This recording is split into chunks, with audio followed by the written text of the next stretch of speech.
always been brought up as a normal-sized person, and I feel inside me that I am normal size. I know I'm not to look at, but I feel normal inside. Exactly the same as anybody else, the same feelings. Well, psychologically, that you've got to adjust yourself to be small. You live in what I term as an oversized world. We can compete with all you giant, grown-up people, and we're expected to. We mustn't fall short. In fact, we've got to give a better account of ourselves than the ordinary people have to. If you see a hippie walk down the street, you know, with a load of way-out gear on, I mean, even I'd turn my head. But I see what I call plenty of people who are more freakish than I am today, you know. Not quite 4 foot, but I couldn't count the times in a day. I wish I was another foot, just another foot to give me that little bit extra height. When I was quite young, me being so small, you were just something that was different, an oddity. I could go out now and I'm just one, where before you knew everybody was looking at you. The world itself is different today. And one little girl said to her mummy, "Look at that mini man." Now, to me, that doesn't hurt me, because it's from a child. But when it gets from normal people that can understand and realise what they're saying, then it starts to hurt a bit. In general, though, people are very friendly, really. But they just don't know how to be friendly. Like, they'll come up and they'll pat me on the head, which is one thing I can't stand, being patted on the head, you know. You know, if supposing you were walking down the street and somebody came and patted you on the head, you'd feel like a right idiot, wouldn't you?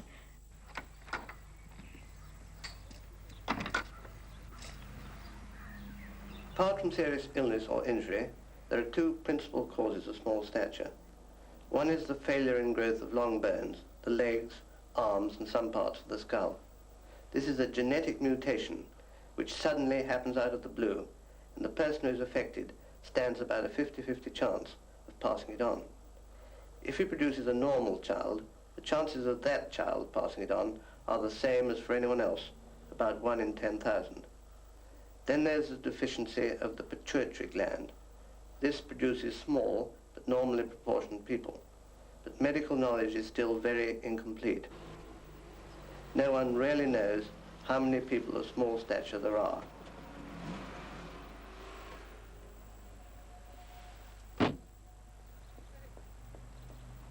I don't think height came into it, really.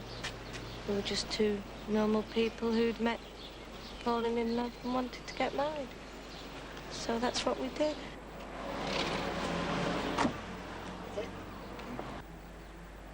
Eileen wanted a child, and I'd never really thought about it seriously. And I thought, well, why not? Some of the doctors said that it might be not advisable for Eileen to have one in the first place, and secondly, that it might be a small baby like ourselves, you know. I had a feeling that it was a boy, and I was pretty sure that he was normal. I don't know why, I just, you know, just had these feelings. Christopher John, I baptize you in the name of the Father, and of the Son, and of the Holy Spirit.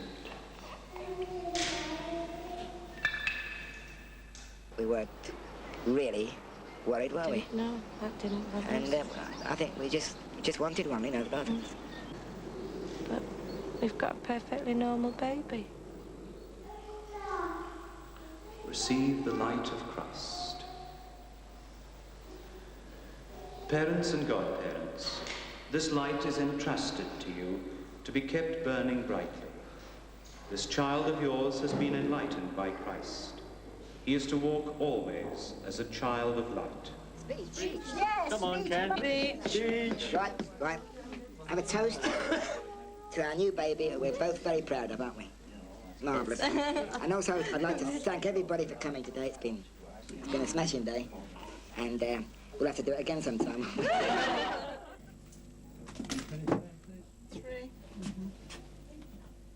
I work in the post office, counter clerk in the post office, yes, and I love that. So, that's it, thanks. 62 and a half. Hello, Neil. I did just know that when I was young and that I wouldn't be more than 3 foot, or just over 3 foot, and I think that's why I was prepared to accept it, you see, because I knew. Sorry, I'm with you now, yeah. Thanks. And toast for cake, Sam.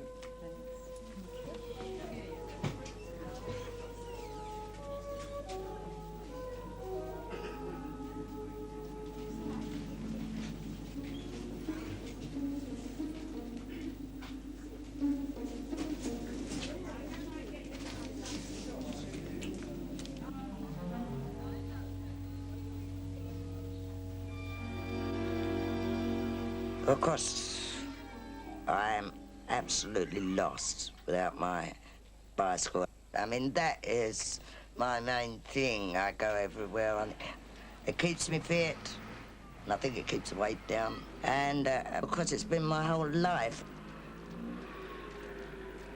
to get on a bus, it was an awful job. But rather than ask anyone to help me up, I would walk a long, long way, which just exhausted one.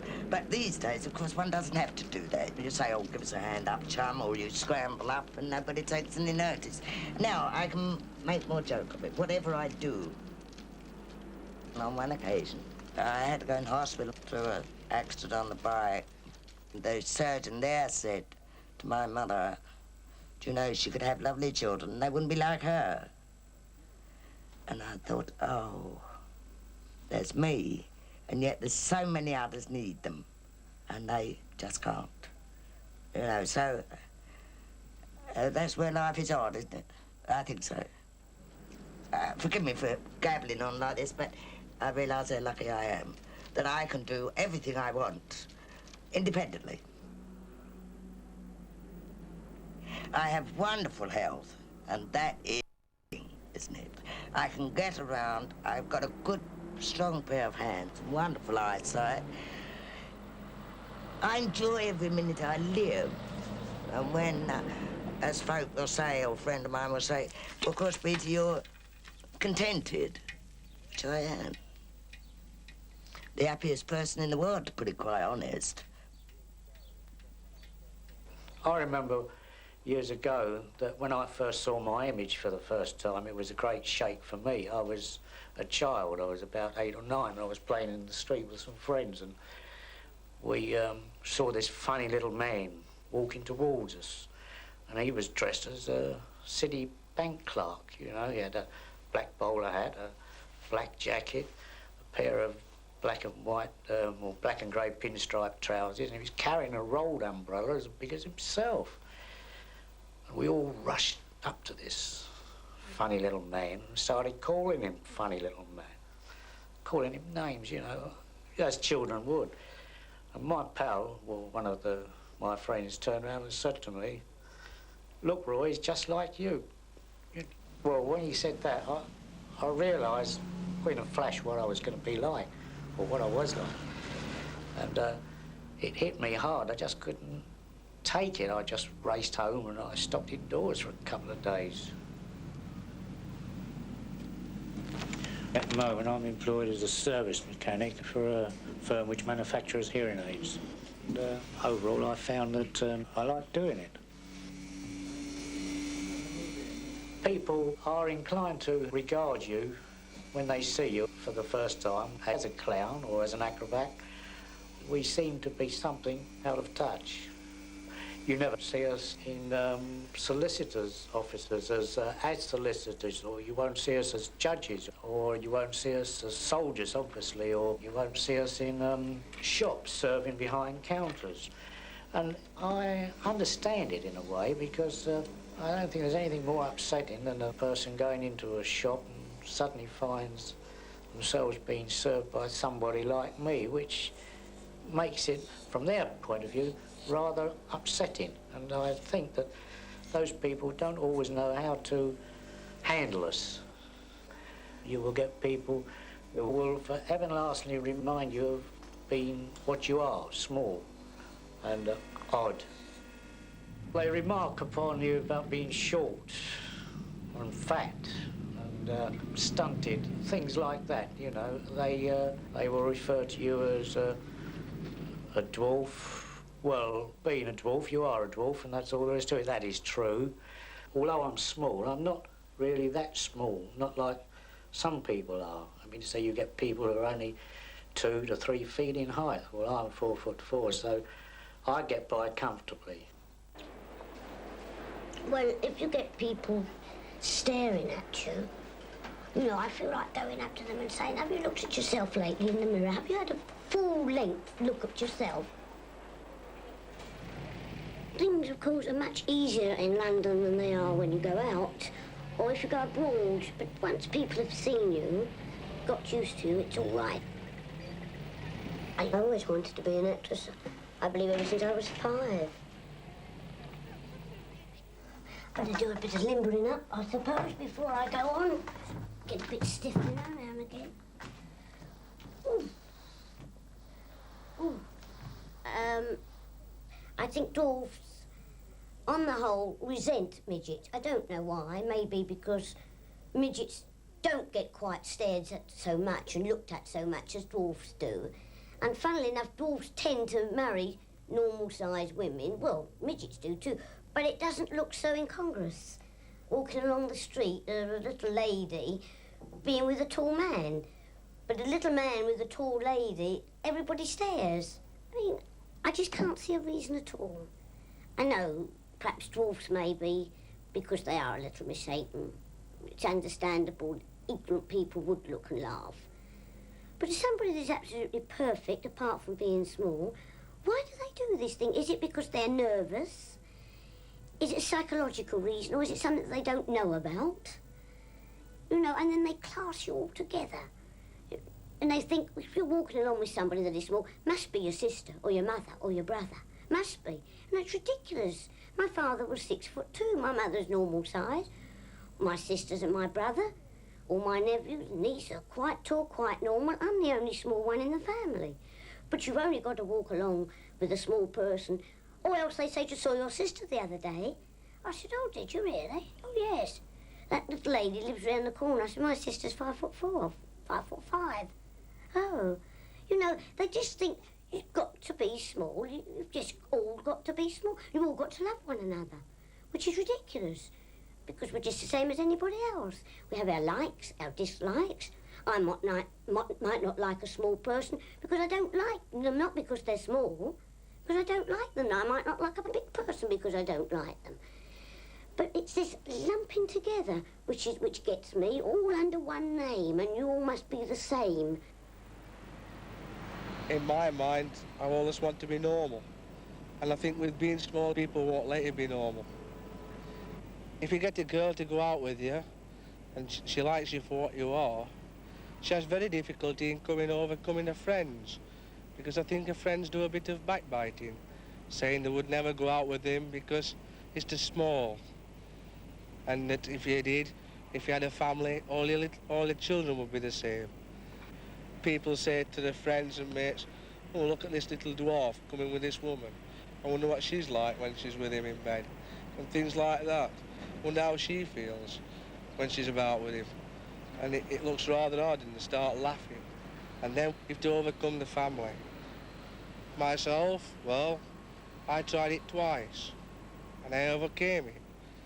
And I had, on 2 occasions when I had it, I was told that if I went out with their daughter again, I would have the law set on me. And that, I think, it hurts you very much. I said I would not have any family. And so I went to hospital to be sterilised. It is a big problem, that, because it also doesn't hit yourself, it hits the wife. It hits your in-laws as well. I try to cover up a lot of way I feel, because I don't think that if I told people where I feel, they wouldn't understand. And I think if you go around the way you feel, looking miserable, because you are miserable inside, they don't want to know you. They don't understand you. You can only feel what a person feels if you've got what he's got. If you're small, you can feel he's small. But if you haven't got those things, then I don't think you can feel what he feels.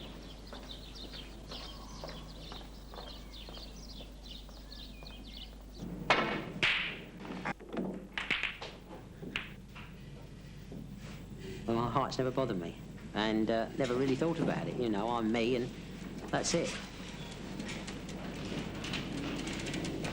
I run a property company, investments, and I can pay my way. I can keep my wife and my 2 children, and I'm very grateful for this fact. People pretty well treat me as normal. You can be a nature that's very timid and go into a shell, but thank God that I've got a nature and probably, you know, was brought up by my parents to, you know, overcome these things in life. Well, when out in public with John, I don't feel self-conscious at all. Perhaps I did when we were first married, I felt it more. But I'm so fond of John that he means so much to me that as he has taken it so naturally, I take him so naturally. As John's already said, there are so many oddities walking around our streets today that he's very little of an oddity, really. And John is 6 foot tall in my eyes. I have a very, very deep personal belief in God. God is part of my life. My faith, you know, I don't just believe it, but I live it every day. Both our children are unaffected by any disability, and they're just perfectly normal in every way. Joy, she's 3 now, and she's a very loving child. She's very proud of her daddy, but she doesn't look as John as the oddity, perhaps as other very tall men as an oddity.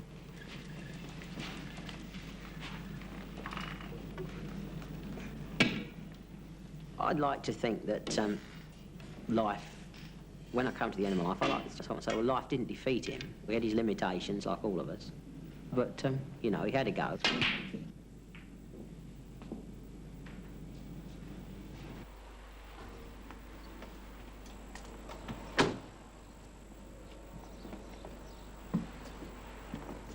I always wanted to be a physician.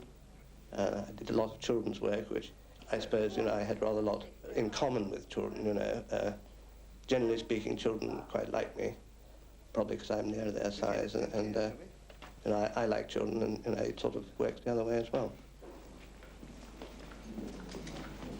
It's difficult to know when I first realized I was going to be small. Couldn't really put a date on it. I should think perhaps when I was about 7 or 8, I might have noticed it then. Well, quite honestly, it's never seemed like a problem, not to a major extent.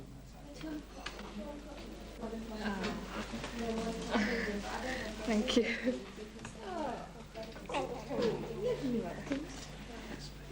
How do you feel about having 3 boys? Oh, I'm delighted. They also might be disappointed, but I'm delighted. I like, or I hope, that people think of me as a doctor, you know, who is otherwise normal, you know, rather than a small person and, you know, a courier. Hello, Molly. Good morning, Doctor. Good morning, Mr. Shakespeare. A sherry, what sort of? Medium sherry and a pint. Your usual. Please. One thing that bothered me was my relations with the opposite sex. I wanted to find one that would be prepared to marry me for myself, you know. At the same time, I didn't want to put any girl in the sort of embarrassing position, you know, of sort of having to reject me for one reason or another. A lot of my present position and normal existence in a normal environment are due to her.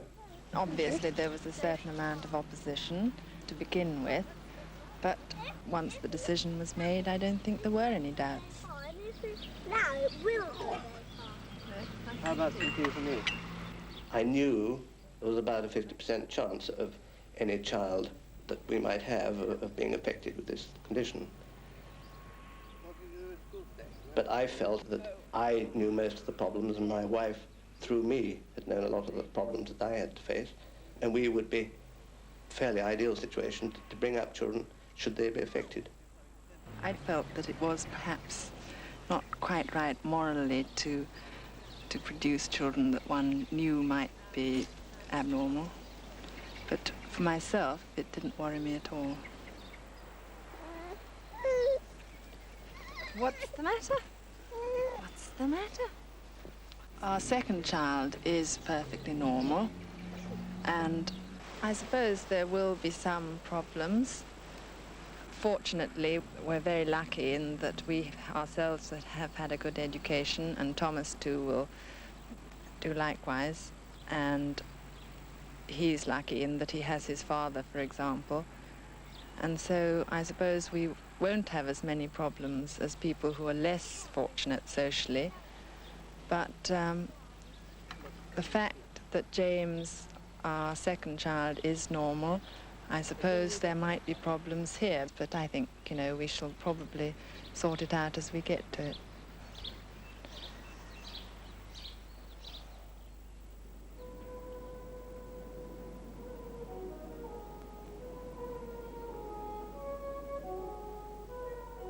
Being small, I think the sooner you can face what you are, then you'll grow to accept it.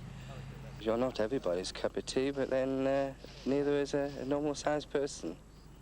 Not everybody gets on with everybody else. And if you're pleasant enough, well, you'll appeal to someone, I hope. As George says, it doesn't matter on the size. I'm small, I was put on this earth small, and I've got to live small. I go along as happy as I think a normal person would go along. Oh, well, I'll take the shot in now. By the time we finish this game, we have lost 2 inches. You're right there. Let's see you shoot that off. Where would you like this? In the plug Over right there. I think you'll make it this time.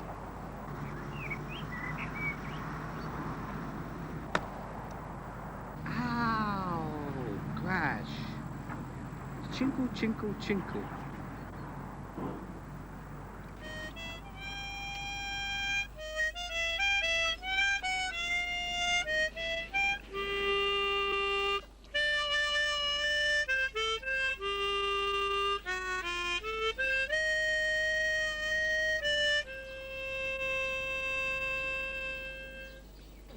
Hello? Sounded good. You all right? A bit of practice here, a bit of practice. How is he? Very good. Is he all right? He's fine. Does he sleep? None of our parents are small, you see. All our relatives are normal-sized people. You know, such as Arlene's brother's about 6'4", isn't he? Yeah. And his sister's is 5'8" or something, 5 foot. They're all about We're 5'6", very tall, 5'7". anyway. So, I mean, if this is the thing, that, you know, that because we're little, we're going to have little children. Doesn't always. Why then did our parents have us? Strange. I'm walking down, I've forgotten the name of the road now, and there's a policeman with his dog. And it's hot day, you know, it's in the middle of summer nearly, and the dog's lying on the pavement half asleep. And I'm on the opposite side of the road, walking down the pavement. And suddenly this dog, he's like this on the pavement. And he opened one eye and looked at me. And then he opened the other eye and had another look. And then one ear went up in the air, and then the other ear went up in the air. And then he gradually sat up on his front legs. And he followed me all the way down the street like this. Until I'd gone round the corner. Strange, isn't it? Dogs. They seem to know that we're different in some reason. I don't know what it is. Some people think that all little people are able to do is get a custard pie in the face and fall flat on their backsides, and that's all they're capable of doing, you know. Some of them think we're a bit below them, and then other people are overwhelming all the time. They want to help us too much, you know. They want to lift us onto a bus or show me across. A lot of people want to show me across the road, across zebra crossings and things, you know. And they only want to help, but sometimes they don't know how to help. Oh, you know, they try too hard, I think. Mind you, then again, if no one took any notice at all, I'd lose some of the magic, I suppose, of being in show business.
to see all our old friends and a great number of new ones. One of the big problems of being short, of course, is the clothing aspect. You can get things made, but it has its difficulties. You can go to shops and buy miniskirts and blouses, but for dresses it's very difficult.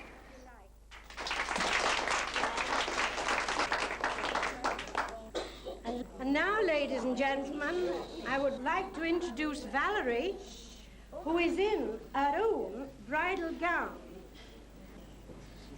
This dress was made by her own dressmaker. The train is detachable, and I'm sure it's really beautiful.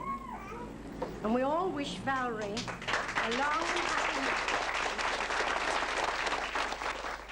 Well, Dad always treated us as one person. That he didn't really know what to do about it. I don't think he thought we were more than 6 years old, and he treated us like it. And we always had to have one thing of whatever it was going. If it was an orange, it was half each. If it was a bag of crisps, it was only one bag of crisps. If it was a cup of tea, it was only one cup of tea. And if anyone offered us a drink, he'd always say, have a lemonade, my girlies. Or a tangerine. Or a tangerine. And, well, altogether, he didn't really... And yet he called us little gems. I mean, he knew, when we used to say we'd like to learn ice skating, he'd say, far better to be a good cook, my darlings. And so that was all he really wanted. He never wanted us to go outside the house, really, all the time we were small, all the time we were young. And, we don't like going shopping together because we cause a lot of interest. So we hardly ever go shopping together, not in our local. But if we go out socially together, like in the tube, I mean, we know all about how interested everybody is. Yeah. And, they say some dreadful things. Well, they